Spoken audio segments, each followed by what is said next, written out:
Welcome to Courtship and Marriage, the union of New World Interactive and Saber. I'm Amanda Farough, and I will be moderating this panel today. I am the co-host and producer of the Virtual Economy podcast, a freelance journalist. You might have seen my work on GamesBeat, Game Daily, and the Washington Post, among many other places. And I'm also the former editor-in-chief at Game Daily. So this conversation is all about forming a better understanding around what mergers and acquisitions look like from the perspective of both parties. We're going about as in-depth as we can, barring anything that could get some side-eye from legal. So let's jump right in. Matt and Keith, thank you so much for sitting down with me today and having this candid conversation. It's good to be here. Thanks for Happy to having be us. here as well. Awesome. So I'm going to get you both to introduce yourselves. So Matt, let's start with you. Sure. Well, I guess I could skip my name since you've covered that one already. So I am I'm one of the founders of Saber Interactive, and I am currently, which was sold to the Embracer Group in April of 2020, and I am currently still the CEO of Saber, which is one of the largest, probably the largest. I don't know what the co-CEOs are going to say about that, but I'll call us the largest operating group within Embracer, and I'm also a member of the board of the Embracer Group, and I'm one of the largest shareholders in the company. Very nice. All right, Keith, it's your turn. Who are you? So I'm the CEO for New World Interactive, the most important group in the Saber Interactive family of studios. Shameless plug. Sorry, Matt. I'm glad that we got that out of the way so early. We just have to say the truth. And we were acquired by Embracer and Saber in the U.S., Embracer in Canada. It's an odd structure, but fundamentally underneath Embracer, but work under the umbrella of Saber. Awesome. How did the two of you meet for the first time? That's like, how did this business romance begin? You want to go or you want me to go? No, you go ahead. I'm dying to hear what you're going to say. I want to hear this from both sides, so that's fine. Matt, you go first, and then I want Keith's perspective. Sure. Fine. I'm easy. I had first heard about New World because we both have a relationship with Focus Home Interactive. Saber has a long-standing partnership with Focus, and John Baird, who's one of the key execs over there, happens to be a very, very good friend of mine. And at the time, we were working on Mudrunner and World War Z and a bunch of other projects, actually, in collaboration with Focus. And I was in the office in Paris, and he gave me a sneak peek at what these guys were doing on Insurgency. And he made the comment that Keith is the only guy he knows that talks more than I do, and that we will be fast friends if it ever comes to the point where we get to meet each other. So, and he was actually right on both counts. So, but that was our initial introduction to NWI. I would concur with both of those comments. And you playfully said that John told you that I was the only guy who talked more than you. And I think we talked and talked and talked, and it was a great conversation. So we were looking for funding on a project.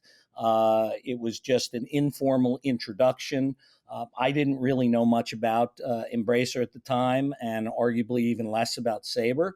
But immediately there was a connection in our conversation. And, I personally, I thought we could keep going, and we did keep going with dialogues, just not in that first one. So that's how we got together through our mutual contact at Focus. Awesome. So before we go any further into this conversation about, getting married and getting hitched with businesses, let's talk a little bit about some backgrounds here. So Keith, I'm actually going to start with you. How did you get started with New World Interactive? I got a phone call about 11 years ago from a close friend of mine who said his son wanted to start a new company and he wouldn't listen to him, and playfully joked, well, my daughter won't listen to me. Do you want to trade? We laughed about it. But then he said, my son wants to start a video game company and doesn't quite understand business, doesn't understand what to do. And I think you can help him because I know you do consulting work in, business startups, corporate strategy, things like that. So I met his son, very creative guy, but clearly didn't know about business. And so we started to work together a little bit. until the point where he said, "Do you want to be my CFO?" I started laughing. He asked why. I said, "You didn't even know what that meant 3 months ago." And he said, "Yeah, that's true." And I said, "And you have no money." He said, "Well, that'll be your job." And that's how I got started. And quite frankly, I didn't know much about gaming at the time. I mean, my experience in gaming was sitting in front of a box with a machine eating, characters trying to eat one another. Of course, you all know what that is. I've never heard of Pac-Man in my life. This is the Exactly. first time that's the first time I'm hearing about it. All right. Yeah, exactly. So Matt, you have had quite the storied beginning with Saber Interactive. And I mean, you and I have obviously we've had this conversation a couple of times now about the origin stories of Saber, but give me the TLDR, the too long didn't read version of this. How did Saber come to be? Well, I hope I'm consistent and I tell the same story again. I love it. I mean, if you No. don't, that's also okay. That's fine. The older I get, the more my memory fades, but I'll do the best I can. Um, I So 20 years ago, I had graduated from law school, and I was actually at University of Pennsylvania, and I was probably the only person in the history of Ivy League law to not want to work for a big law firm and slave away and for the rest of his life. So I decided I speak Russian. I learned it when I was when I was in college, and I decided I wanted to kind of hang a shingle in basically Brighton Beach and work with Russians on whatever it is that I could work with Russians on, and meaning whether it was real estate closings or immigration or whatever else it might have been. I just wanted to use my Russian, and then I realized within a year that I was miserable and hated practicing law, and I would never be doing this long term. And at just around that time, Andre Jonas, who became my partner, walked in. He was a client. He was at the time trying to bring over his fiance from Russia. And he asked me for my help on it. And we started talking about what it is that he was doing. He had recently moved from Russia. He was working in video games over there. He was a PhD in computational geometry and applied math. And he had started to work for a small company on Long Island. That was The owner of the company was trying to impress his kids by setting up a video game division of a software company, and then he realized over time that making games is actually really freaking hard. It's a And miracle so games get shipped at all. Yes, exactly. And so he was giving up on it, and Andre and I just started talking, and there was another guy who was with us named Anton Krupkin, who's our chief technology officer to this day, 20 years later. And we just decided, you know what, I hate what I do, and you guys are looking for something else to do, and I have access to a little bit of capital. Let's start a business. And so we started Saber. We started out doing work for hire. But the work for hire was primarily our own concepts. We did a game called Will Rock, and then we sold the game called Time Shift to Atari. That was our creation, which did very well actually, and probably would have continued had it not been for the acquisition of Vivendi Games by Activision, which put a wrench in all of our works. And I'm going to be very polite, so I'm not going to see anything negative about any of our potential partners, or that never happened. Um, ultimately, we got sick and tired of being dependent on single publishing deals that were work for hire in nature, and so we expanded to a two-team company. I think I've told this to you before. One of the advantages of surviving in this business is the longer you're around, the greater chance you have that some people that you worked with are now in positions of authority and making decisions. And in our case, Noah Musler was that guy at Microsoft who was looking for a developer to assist on some Halo work. And so he came to us, and after not that much haggling, because I had mentioned also that we would have done it for free. We ended up doing Halo Combat Evolved Anniversary using our technology and an innovative kind of back button where you can go back and forth between the original. That ultimately led to additional Halo work, the Master Chief Collection, where we were the lead developer. And we took some of the money that we had made from those projects and we invested in our own projects, like NBA Playgrounds, where we bought the NBA license, should I say, licensed the NBA license, and World War Z, which ultimately ended up being a big hit for us. And we grew from a studio of 3 people to a studio at the time we sold of closing in on 700 people, with no end in sight. And I think we'll talk about it, but that's just been accelerated ever since then. I love My, that. my, my version was longer. Sorry. No, it's totally fine. You have 20 years to compress into like a couple of paragraphs. That's a Yes. lot. And Yep. you did it well. Thank you. So let's talk a little bit about, getting into the nitty-gritty of M&A, right? So both of you are now part of Embracer Group. Both of your companies are now involved with Embracer Group, but these circumstances were a little bit different. So I'm going to push this to Keith first. Keith, can you talk about a little bit as to why you ended up going with Embracer and Saber? Were you looking for an investor? What were you looking Sure. for? And how did you end up with Matt? Well, I told you how we got introduced, and quite frankly, the conversations with Matt were at the very forefront of the transaction that we ultimately did. We were out in the market looking for funding for our next project. What that funding would look like was unclear. Whether it would be an investment, whether it would be a first party advance for an exclusive. And we did pitches. We did 16 pitches over the course of about, I want to say 3.5 months. Matt was one of the very early conversations, not even a presentation. I think he might have been the first. And kind of went quiet. Then we got invited by Matt to give a presentation on the game and the company. That was really, really informal. And we presented to a lot of others, as I mentioned. Over the course of that 3 months, some offers started coming in, and they started coming in different forms. One was a first party advance for an exclusive. Multiple were investments. None were publishing. We were looking in sort of a price range that didn't make a lot of sense. We were too small for the monsters, and we were way too big for the traditional publishers, the number that we thought we needed for the next project. Coincidentally, we had already engaged with Saber to help us with porting on our next project. So we knew about Saber, but it was a very different group that we were talking with versus Matt. And I wasn't involved in the porting dialogues. That was managed by our publisher. I mean, I was involved in the financial side, but I wasn't involved in the tech side. And so we had a handful of offers that came in, and then I got a message from Matt, and it said we should talk. And at this point, honestly, we were simply looking at investment or advances. And Matt and I hopped on the phone, and he said, "We'd like to do something with you."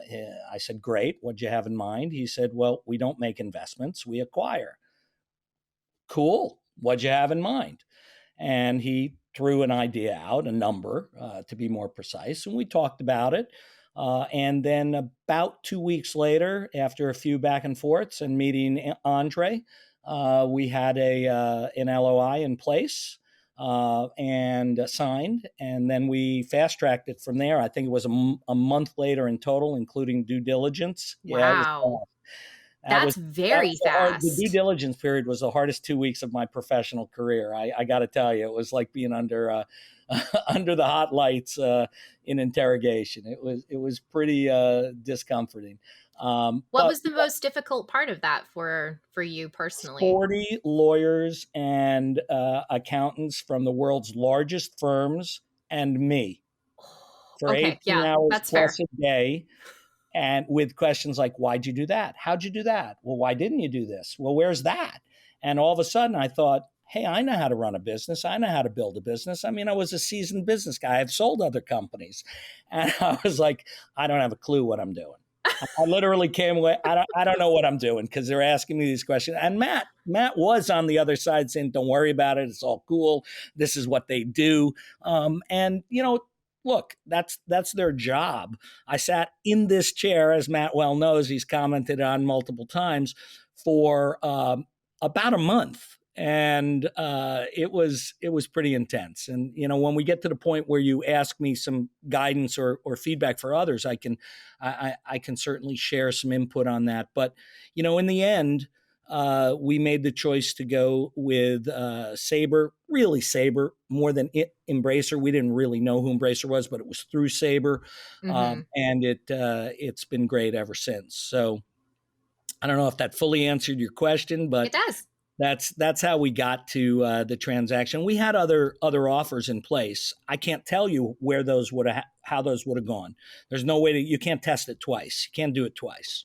Can't So do a split test on a no, merger, no, you no, no. mean? You cannot sell your company twice. Well, you No, it probably turns can, but you got to buy it back first. that's a Well, lot. you can. It's called Bungie. Wasn't that Bungie? Yes, in fact, that was Bungie. Okay, Bungie split tested things. Let's just do what Bungie did Right, and right, not do right. what Bungie did, Yeah. because that's very complicated. Although I'd love to have that conversation at some point.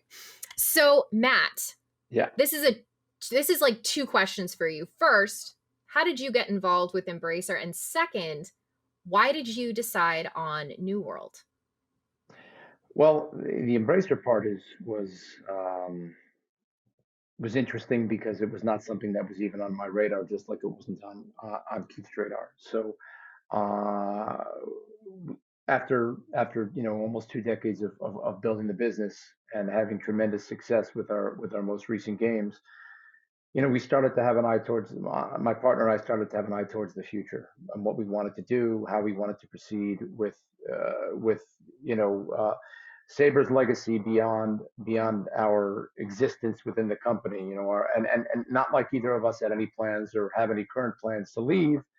But ultimately, 20 years goes by in the blink of an eye, and 20 years more can go by in the blink of an eye. And at some point, you're sitting there and you're saying to yourself, okay, what about the 1,000 people now that I have working for me? What about them when I leave? And so our initial motivation really was to ensure that Saber had a legacy and the backing to survive um, an exit or an untimely departure of its founders in any way, shape, or form. Not to be morbid about it, but we had an obligation. And not only that, we figured, look, we did very well on World War Z. We knew that a sequel would do very well, and we had other products in the pipeline and other contracts that were under development, and we established a great relationship for ourselves. And we thought this was our opportunity to maybe cash in a few chips and at the same time to continue to work with an eye towards an eventual, albeit in the distant future, transition. And so we hired a banker. We hired a group called Elantra, based out of the group that we worked with was out of Paris and San Francisco, and they were fantastic. They were really great advocates of ours, and they started the process of shopping us around. Now, we had significant interest from a major American-based developer, which has exploded in the last 5 to 6 years, developer slash publisher that we still have a fantastic relationship with, but unfortunately, for reasons that were external to the process, that bogged down. And so we were out there looking for other opportunities, and we were talking to private equity guys. We were talking to some strategics, some in the U.S., some in Asia, and obviously Embracer was in the mix as well, as were a couple of other European companies. But nobody was more aggressive or interested than on the strategic side, that is, than Embracer with Lars Wingefors in particular. So I don't know if you've had the opportunity to meet Lars or to speak with him. I have Lars is not, but very I know him by Yes. reputation. So Lars is very, very serious at first blush, and he's always saying the right thing, and he's always dressed in his either a sweater or in his gaunt blazer or whatever they wear in Sweden, that I've now adopted because I'm apparently 1/20th Swedish according to 23andMe. And I just Lars and I just hit it off. We're exact opposites, frankly. I mean, Oh, Lars okay. gets asked a question and he gives the right answer. I get asked a question, I give the inappropriate answer. Now mine might be closer to the truth. But you can read between the lines and figure out what Lars is going to say. But Lars always says the right thing, and Lars is a perfect front man at a company that's so dependent on its financial investors, because Lars basically is extremely trustworthy, and Lars does exactly what he says he's going to do. And so even though we had offers come in from some companies or firms, private equity groups, that where the valuation at the time was higher than we ended up with, Mm-hmm. I just felt, and Andre felt very comfortable with Lars. We felt so comfortable, in fact, that literally in the 11th hour, we changed from a deal which was very, very cash heavy, to one which was more stock heavy. And the stocks tripled since we did that. So we're very happy that we did Interesting. that. And we just, and you could say we got lucky, but the reality was we just believed in what Lars was trying to build. And he wasn't alone, right? There was Koch Media, who we had a long-term relationship with. Yep. There was THQ, who we knew well. There's Coffee Stain, who are real favorites of the independent community, and those guys are just creative geniuses when it comes to creating product that speaks to gamers. And we feel we had something to learn from them. Saber was kind of a jack of all trades, right? We created Mm-hmm. mass market games, we created ports, we did obviously, in addition to World War Z, we did the Halo work, we did The Witcher 3 on the Switch, and we continue to work with CD Projekt. And in spite of their recent troubles, they're still one of the best companies in the world, and they're one of my favorite developers slash publishers in the world, and we love that relationship. And so it was just a personality thing, which is, I think, the way that we approach every single transaction that we do within Embracer is a transaction which is focused on the relationship that we're going to have with the founders of the company. And so to transition over to, I guess, question number two about why, Yes. NWI, it's Keith. I mean, that's what it is in a nutshell. We just look, those guys created a great product in Insurgency. Day of Infamy was a fantastic product too that deserves a revisiting. I won't say anything more, but I will say that it's a great product that deserves another look. And we saw what those guys did. We nothing but the highest of praise from John Baird and from Focus generally. Focus at the time was starting to get acquisitive, but really wasn't in the position that Embracer was in to go out and to offer what these guys were Mm-hmm. asking for. And frankly, we looked at their numbers, and the valuation they were asking for was barely justified by the numbers. Probably wasn't even entirely justified if you looked at the metrics basically from the standpoint of a multiple on their current earnings. But we looked at all the money that they were leaving on the table. And as great of a businessman as Keith is, and Keith is fantastic, and he's been definitely maybe the best, if not one, well, not one of the best, the best, if not one of the best. I don't know how to say that right, but you get my point. He's been probably the best addition that we've had within the group. No offense to anybody else, but Keith, Keith and I just have a special bond, and he's perfectly suited for everything that we're doing on a go forward basis. But really, we looked at what they did and we said, okay, they did really, really well in Insurgency, but they left all of this money on the table, and their valuation would have been 2x or 3x had they done these things, or had they had the support or the ability to do those things. And so when we looked at them, we didn't look at them the way, for example, a private equity firm would look at them, Mm-hmm. where, okay, they made $4 million, we're going to give them 28 because 7x multiple is what you get in this business. We looked at them and we said, what did they leave on the table?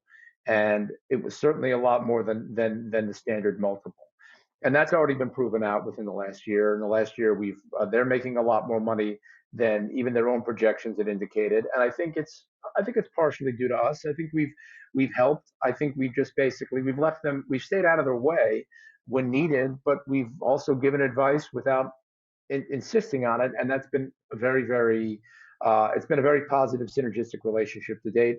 And I think this is, I would say, as of now, if there's one transaction that we universally feel was one that we got a bargain on, it's NWI. I'm not I, I I'm not going to say one man's trash is another man's treasure. You're everybody's treasure, Keith. Aw. But you're just you guys really have just over delivered so far, and we know what we have planned, so we just can't wait to see what the next few years. Yeah. This is the reason I'm staying on board, is guys like Keith. I'm not. There's no reason to leave. Anyway, That's that's it. amazing. That was so wholesome. I Thank love you. I love wholesome business. This is what I'm here for. This is why they brought me in, because I love these conversations. So, one of the things that I'm sure that we all talk about when we're talking with like little baby business owners is, hey, listen, when you go to the table, you have to have your wants and your needs and your red lines, your go no furthers. So, Keith, I want to start with you. When you sat down at the proverbial table, because obviously it was the desk that you are currently sitting at, not an Yeah, actual true. table, Yeah. with Matt on the other side. So, what were some of the wants and some of the needs that you had when you started negotiations? Okay, so for sure there was a funding need. That was Mm-hmm. absolute. We had opportunities with financial and with strategic. It was pretty clear strategic was what we needed.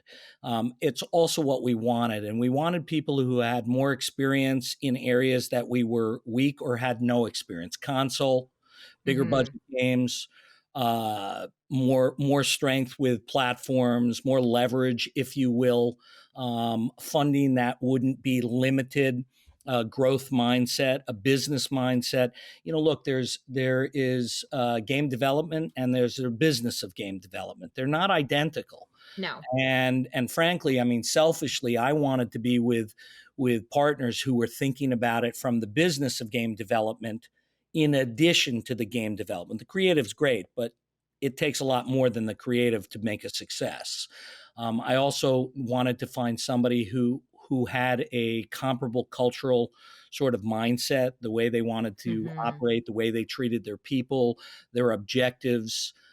There were, I mean, in terms of those were wants and needs. In terms of sort of lines that we weren't willing to cross, we needed to maintain creative control. That was crucial because we have a very small group that runs the company, if you will, the ops or the biz side, and a very, very large group that is the creative side Mm. across all of the aspects that creative represents.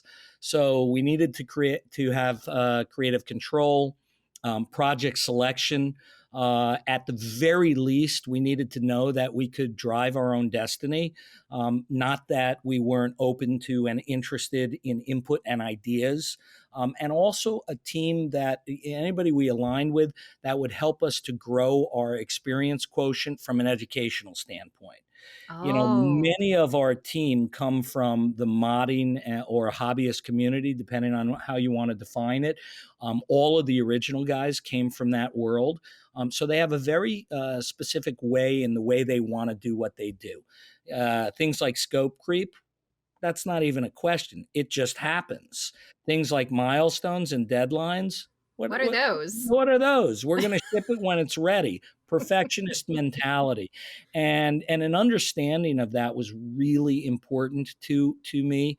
That combined with what I mentioned about control and project selection. I mean, general sense of autonomy was Hmm. super important, and we have that Sure. now. I assume we'll get into more dialogue about that, and that synergy in cultures. I can't overemphasize that.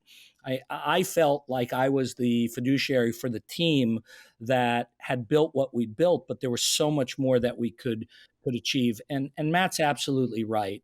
I can't speak to whether it was a bargain or not. That's who knew what was going to happen in the last year and a half. Who knew that we were going to perform exactly as we did? Because a lot of things had to change in order for that to happen. But the truth is, I felt like if we applied the right sort of business mindset, we were going to blow the roof off, if you will. We were going to create enormous results. I believe that we are at the tip of the iceberg. And, Matt, I appreciate how you said what you said about representing everybody on your team.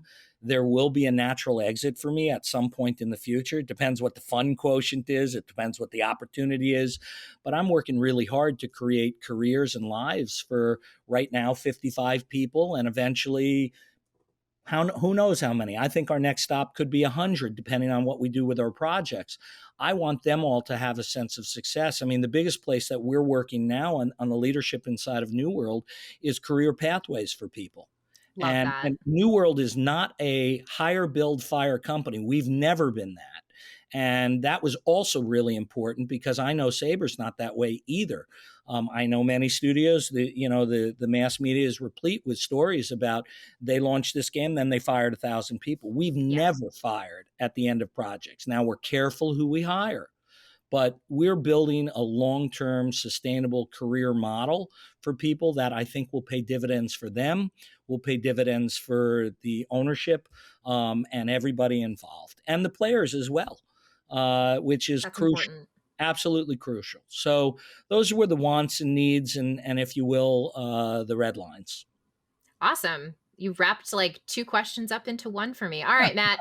So, for you, sitting on the other side of the table, when you were thinking about Saber's wants and needs when it came to acquiring New World Interactive, what were you thinking about, and what was some of your red lines?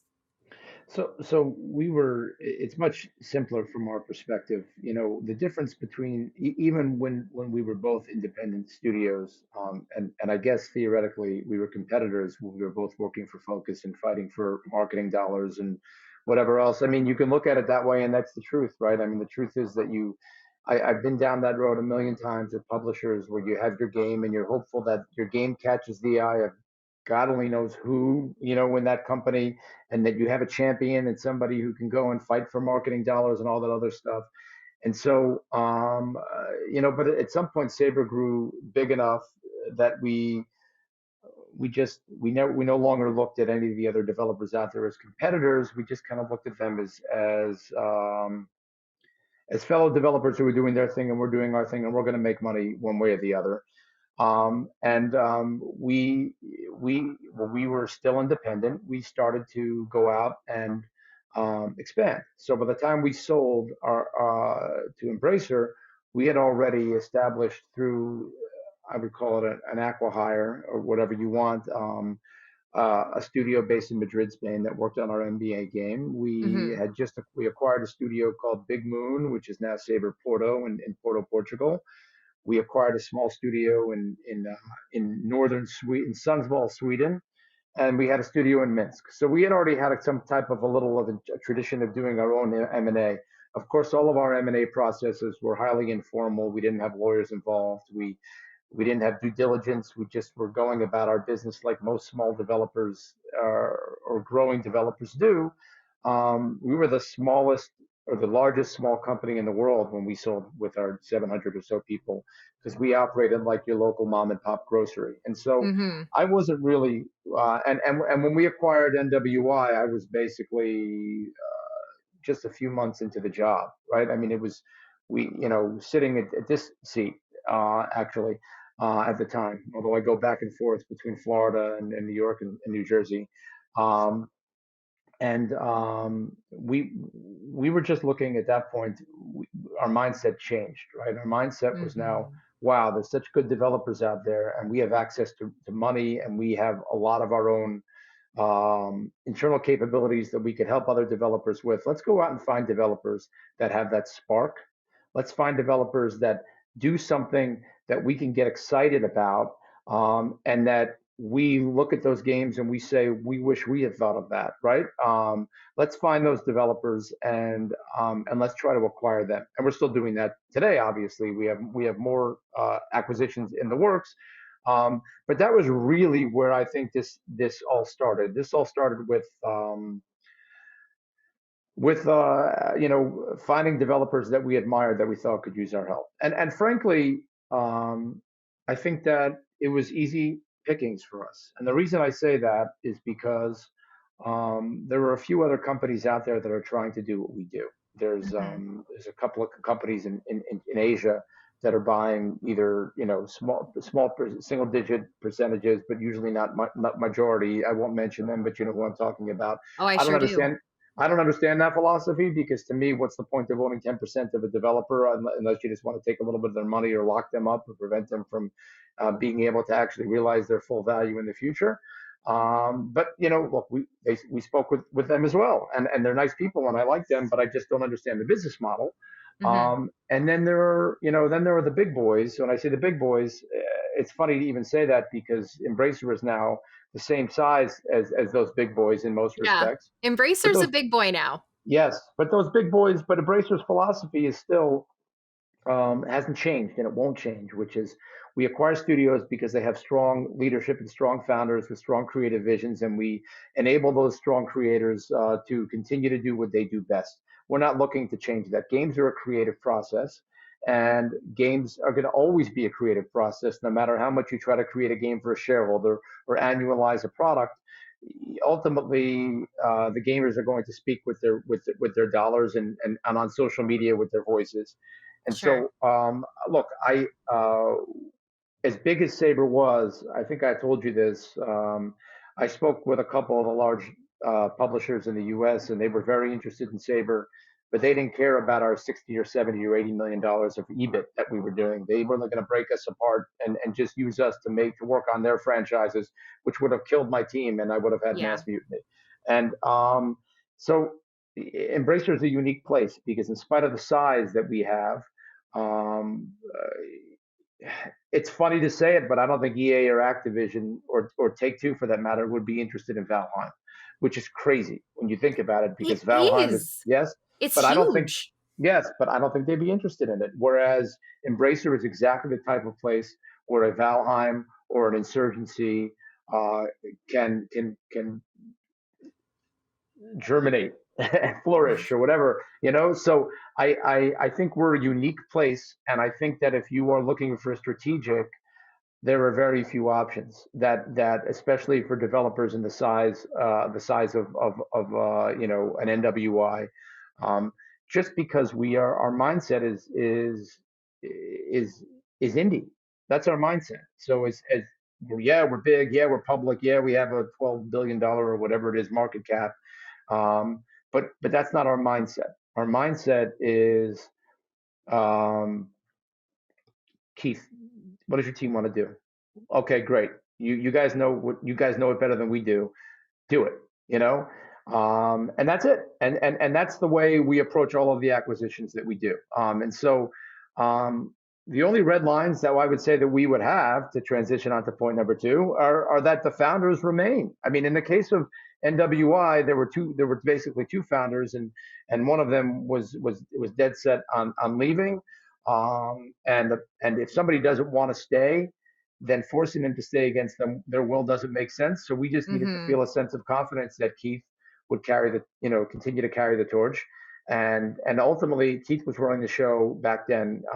Keith isn't the creative guy in the company, but there are creative guys in the company, and so we had a high degree of confidence that that would continue, and it has. And so for us, that's always the red line: is we're not looking to buy resources to put them onto, whether, Saints Row or Dead Island or Borderlands, which we now own, right? I mean, it's great that we own those, and it's really cool.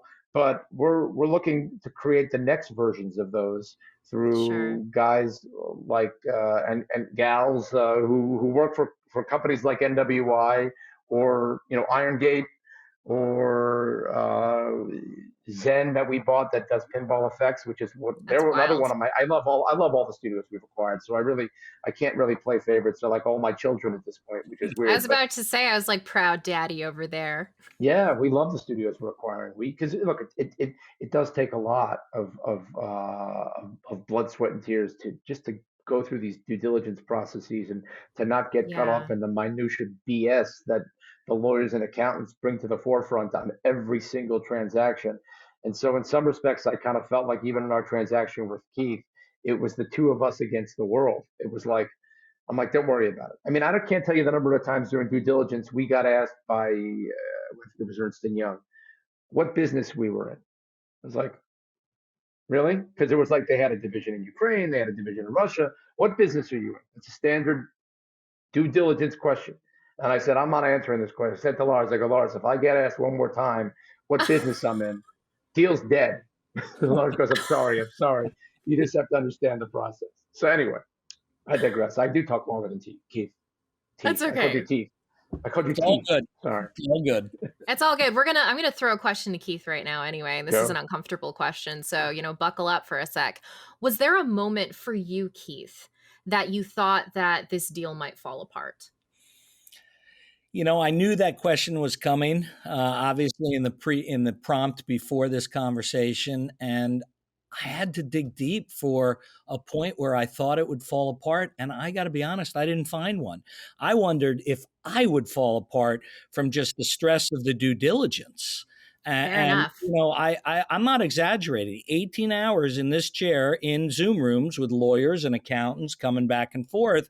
And I was confident I could do it without a big team. Now I had a lawyer and we had our CPA, but it was our tiny, tiny little team because we were a tiny studio. And then there Totally. was, no exaggeration, 40. I mean, things like uploading nearly 1,000 documents into a data room in a weekend, but you can't just upload them. You have to review every one. Oh my goodness. Things like that. It was physically and emotionally draining, but I don't really think at any point I had a thought that the deal would fall apart. And perhaps it's because we had fallbacks, quite a few. We had 6 other fallbacks.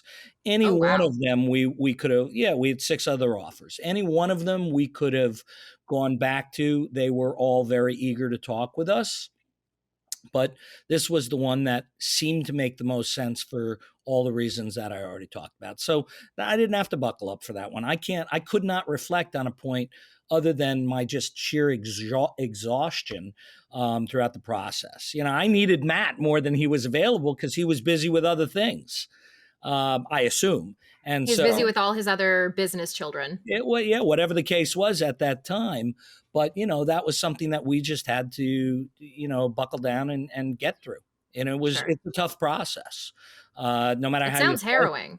well, their job is to uncover every possible issue that might exist, and that makes you question, what you've done, and did you cross your T's, and did you dot your I's, and did you make the wrong choice, and do you have the right agreements? I mean, all of the crap that goes into that type of a process, and it really does feel like it's not a handshake. Matt and I had a handshake. Yeah, it was in writing, but it was still a handshake. But when the Mm-hmm. lawyers and accountants get involved, the handshake is irrelevant. Then it's real. Yeah, I would imagine so. And based on this conversation and our prep conversation, it doesn't sound like something I'd want to go through, that's for It's sure. I came away from it and thought, I don't know if I ever want to do that again. No, If I'm I sure I'm you was not won't have sure to. if anybody would. Well, fantastic learnings that came from it, and I hope we'll cover that in a moment. But an extraordinary amount of valuable information that I hope to be able to pay forward to the audience that's listening, as they think about where they want to go and what they're going to want to do. I think that could be very helpful. Well, In can an, I just interject here for a half a second, if that's okay? I just Absolutely. because I maybe it's my business cap that I've now put on, and my Embracer cap, and we're both part of Embracer, Saber and Embracer. Any any acquisition requires, unless it's an acquisition by a private company, and even then it's got to be a private company without any external shareholders, is going to require Sure. due diligence. oh, And absolutely, we have shareholders in not only in Sweden but throughout the world at this point, because Embracer is obviously a large and liquid and well traded company, um, that that we have to answer to, right? Because they're put their Sure. money into the company. We've closed some significant rounds of funding with some very established and well respected partners who demand accountability. And so every transaction that we do is going to have due diligence. And the truth is, the Ernst and Youngs and the Baker McKenzies and the Alvarez and Marsals and whoever else is involved, they're doing their jobs. And it's harrowing, not because you're not going to get through it. And that's what I learned once I got to the other side, was you can't take this, and not that you can't take it seriously, you have to take it seriously, right? Because if they ask you for your payroll records and your tax records and all the other stuff, that you take it seriously and you provide it. But really, there's nothing that's going to stop a deal from getting done, that's short of a major showstopper. And I Mm-hmm. learned that lesson with subsequent acquisitions. And remember with Aspire, that was a big acquisition for us. They're such a great developer, and For sure. Michael, yeah, and Michael and Ted are just such awesome guys. And they called me up and they said, listen, we're about to go through. You know what? Did you see any way that this deal isn't going to happen? I said, if you guys don't have, you know, criminal records and you own the things that you say that you own, and your representations to us are in line, not necessarily precise, but in line with what you've told us that they are, then you have nothing to worry about. You just got to go through the process. And all Right. those other details of tax structure and those are real things that matter, right? And other deals, tax is an issue that has torn deals apart because one side doesn't wants a certain structure that helps their tax side, and the other company wants a structure that helps their tax. So ultimately, compromises are found, but for the most part, and I'm not going to say this to any future acquirees that are listening, most part we give in. I'm not going to say we just give in, but we're very flexible because really we want to make these deals happen, and ultimately we want everyone to make money in the long run. And so my whole point is that yes, due diligence can be a harrowing and tiring experience, and it was particularly tiring for Keith because Keith was the one who was handling it. It was all on his shoulders. Right. In my Yeah. case, I wasn't. I was still involved, but Andre, my partner, and Gary Levin, who's our CFO, they handled. And we didn't even have a CFO then. Gary was working as a consultant for us. They handled the bulk of it, and they just called me in whenever things got too frustrating and I needed to call Lars and say, Lars, come on, you want this deal done, or do you want to waste our time asking us the same question 50 times? And he would But shake his what head kind and of be, business are you in, Matt? Truly. oh God, oh God. I do sell virtual firearms in certain games, but I don't know if that's, but that's not quite this, it's not as bad as it sounds, is it? I mean, Okay. you make shooty bang bang games, Yes. so it's And fine. we're killing zombies. They're already dead. Right. Right? Serious. We don't Lots want of them alive, zombies. So anyway, Let me add one more thing about the due diligence. So it was 2 weeks. Anybody else, and I mean everybody else, was thinking it was 3 months. So from that standpoint, it was more like a rip the Band-Aid off, get done with it. And Matt was in the background telling me, you'll get through it. Don't worry about it. It's fine. And maybe in those words exactly, we were dialed in, but it's more of the emotional roller coaster for Oh, that sure. intense period of time. And there were others, by the way, who wouldn't give us a timeline on the due diligence. It gets done when it gets done. Sure.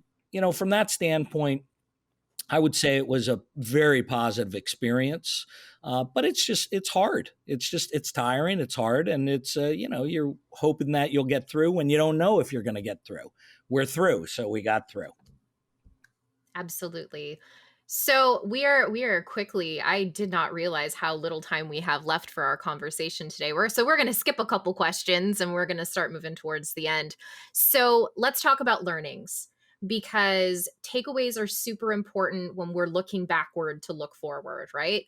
So Keith, I'm going to push this to you. Sure. What were some of the most important things that you learned throughout the acquisition process?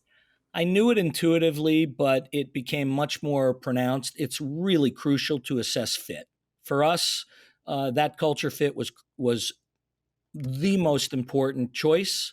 It's also really important to communicate with your team and to offset the stories that people make and all the horror stories that they have about what it means to be acquired and what's going to happen. The very first question that I got is, what are they going to make us do? That's a quote. And even to this day, occasionally they'll say, did Saber have you do that? I'm like, no, they don't even know we're doing that. They trust us. And so that's really important, also relating to fit. I can't Mm-hmm. I can't stress enough that for anybody who is building a business, and the game industry is a business, that It is. documentation is crucial. Managing and paying attention to things like legal, accounting, tax, those are all really important to do early. Not even though you plan to sell, but to have that in the back of your mind as we might sell. It's better to be prepared and not do it than to not be prepared in advance. Even if my partner never thought that we would sell this company. Never. Fortunately, I had a guy, me, who documented and did the things that were necessary. But I come from a business orientation, Sure. and I always wanted to have an exit of some sort. I just think I think those were the learnings or the reinforced learnings for me that I think are not paid attention to. In general, my experience with developers is that they don't. The business side, and I stressed this earlier, is an afterthought. Mm-hmm. It's we'll worry about that later. We just got to build great games, and it's crucial to build great games. But Yes. preparing for the what ifs and how do you hire and how do you package and how do you raise money, that makes you much stronger. So that for me were probably the package of learnings that happened.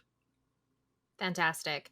And Matt, from the other side of the equation, since you've been through this so many times on the other side of the table, what are some of the most important takeaways that you have from this process?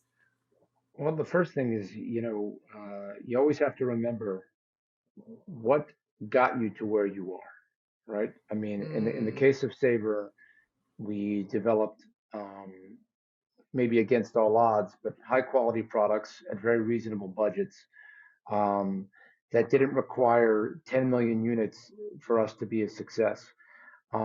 And as we expanded and uh, and had access to capital to go out and acquire other studios, it's very hard to you know to it you don't want to lose track of or lose sight of why and how you got to where you are, which is the business model that you've been following for the last 2 decades. And so for us, mhm. it was about being disciplined. And the discipline means that we're not going to go out and go outside of our comfort zone. We have a little bit, but we've taken baby steps to go outside of our comfort zone with some of our acquisitions with studios that maybe are a little bit more expensive and where the numbers might not add up the way they do for us normally. But generally speaking, I believe that what makes not only Saber unique, but what makes Embracer unique in general is that we are an incubator for creativity. And I love that. I can't even tell you how many times I get asked by investors, how many AAA games do you have in development? And then we have to give the answer about how many AAA games we have in development because that's what the investment community wants to hear because they're used to hearing about the Call of Duties and the Battlefields and the Maddens and NBAs of the world. Certainly. And my answer to them is always, hey, I don't think anybody asked Epic if Fortnite was AAA before they made billions of dollars, right? It's just that you don't necessarily need to spend $100 million developing a game to make that kind of money. And oftentimes, and you see this, I mean, if I've kind of become a little bit of a student of M&A over the past 18 months or so, and I can tell you that the big boys don't innovate, the big boys acquire, right? And so because it's the NWIs and the Sabers that are the ones that are innovating. And so we don't want to be the company that just innovates by acquisition. So we're trying to keep that, we're trying to keep organic growth as well, in addition to the acquisitions. But even the companies that we're acquiring are companies that are basically, kindred spirits to Saber. They're companies that Mhm. basically do what we do, and they're companies where we think we can add value. And so I guess the biggest lesson for us is to not get too big for our britches and to keep true to what's brought us to where we are, and to Keep that indie spirit keep doing it. alive. Yeah, I mean, look, we're no one ever thought of us as indie. I mean, Corey Wade, who runs Sandbox, Corey, and we I've met acquired Corey. we. Uh, we acquired Sandbox, right? And Sandbox said nobody knows anything. Corey used to say to me, "Nobody knows anything about Saber. You're the biggest studio nobody's ever heard of. Are you indie? Are you not indie? We don't know. I mean, not many indie studios are buying licenses like NBA and World War Z and making games out of them, but we are an Mhm. indie studio. When we sold with 650, 700 employees, we were an indie studio and we're still an indie studio. I don't care that we're a part of Embracer. And everyone that we acquire will tell you the same thing. Keith will tell you this. Jolt from Zen will tell you this. Julia and David from Snapshot will tell you. Dean Sharp from 4A will tell you. They are Yeah. independent studios. They are all independent studios. They remain indie. They remain indie minded because if we take that away from them, then all of a sudden we've taken away what's made these studios what they are. And that's the embracer philosophy. And I've totally been drinking the Kool-Aid, as you can tell. A little bit. The other lesson is, real quickly, it's incentivize your founders, because when all of a sudden Oh, they have pockets or piles of cash, um, I don't care how much you love doing what you do, you still want financial motivation, and you still don't want to be put in a position where, if the next insurgency, I'm not giving anything away, I'm using a hypothetical, comes out and Keith doesn't make any money off of it, I don't know how well that's going to sit with him, right? And so we want him to be incentivized, just like I want to be still incentivized, because of course. honestly, it's not, and so that's one of the lessons is to make sure that the people that you bring on board and that you're relying on feel that they haven't just sold their company and now they're just employees. They need to be, in charge of their own destinies. So we've been I working love very that. hard to make sure that happens as well. Anyway, and once again, I That's talked to you. fantastic. No, it's fantastic. Keith, final thing for you. If you could pass along one piece of wisdom to an indie studio that's looking to be acquired, what would it be? Hmm. It was probably in the learnings. It would really be about preparation. It would be you Mm-hmm. take the time, do the preparation, and make sure your team is solid, and prepared for sort of what that transition might look like, and pick the right partner. I guess that should have gone first. You got to pick the right partner. I really believe we picked the right partner. Again, I can't A/B test it, but thinking back on all the others, I think our culture would have been much, much different. I think I would have lost many, many people. I Mm-hmm. don't know if the team would have held together. It's hard to know, but There's no way to know. yeah, pick the right partner, put the work in to prepare, do it early. Fantastic. Matt, one piece of advice for an indie studio looking to be acquired. Uh, Sell to a company where the people who are actually making the decisions are people that you would go have a drink with. I can't stress how important relationships are, and this is a marriage. Yeah. This is not, the transaction is just the first step.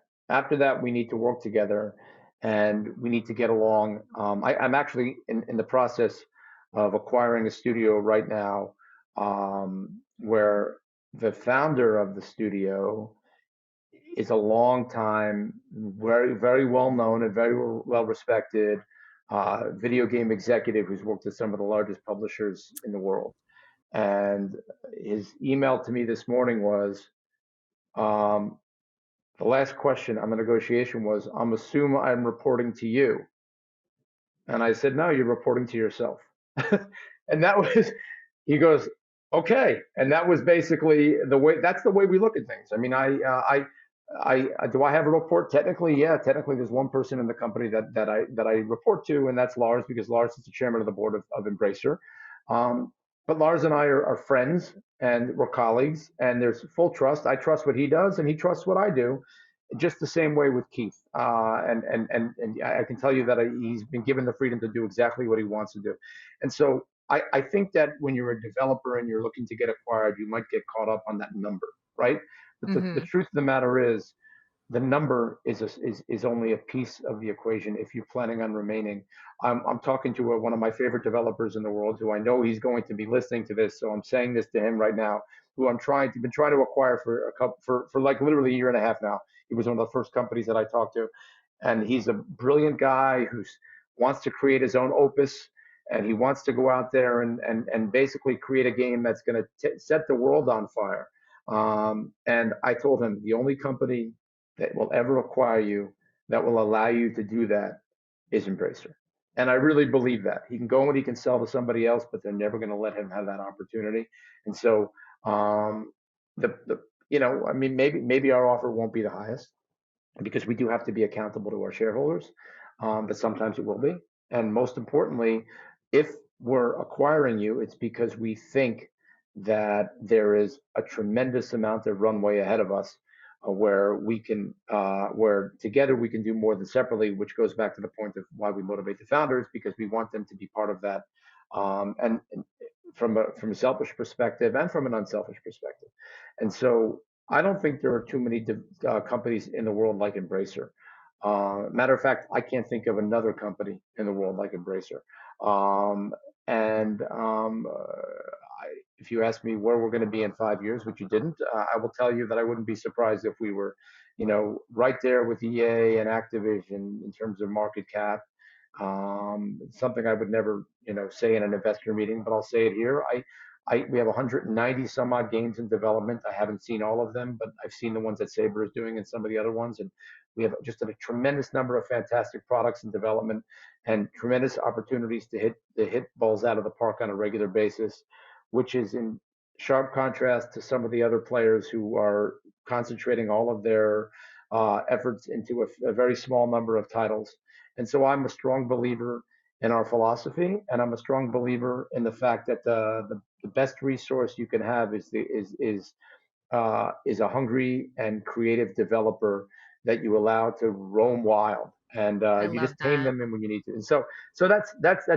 Once again, I'm super happy with what I'm doing now. I love my new role. I love being able to hang out with guys like Keith, who literally last month I got to hug and see in person for the first time. Curse He you, came, pandemic. yes, but you know what? We had 15 guys or so that were at my house out in Sag Harbor, all all Saber guys, Saber or Embracer guys. Yeah, there was also the head of Eric Westman, who runs THQ for North America. He came and he brought me the most expensive bottle of wine anyone's ever given me, and then Anton drank it. I tried to hide it, and Anton drank it, and so I'm making Anton pay for it. But so we're just having a good time now, and I don't even know where I was going with this, so I'm just going to That's shut up okay. now. All right, that's it.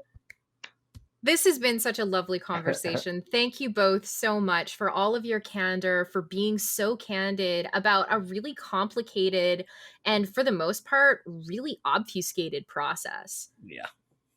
Yeah. So this Well, has been really, really great. yeah, pleasure.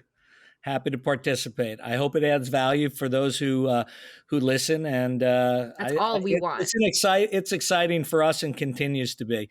I'll just close by saying, with Matt, we're partners. Matt, Andre, the rest of their team, he's absolutely right. You got to want to have a drink with those people, and that's why I said pick the right partner. We're partners. It's not. I have no reporting relationship. I can't even utter the word boss. If I do, I laugh. Matt, you're my boss. I love I have that. a hard time ruling ruling my own life. I can't. I certainly can't. And you Exactly. mentioned firing. Funny thing is, in 20 years, I've never actually fired anybody ever.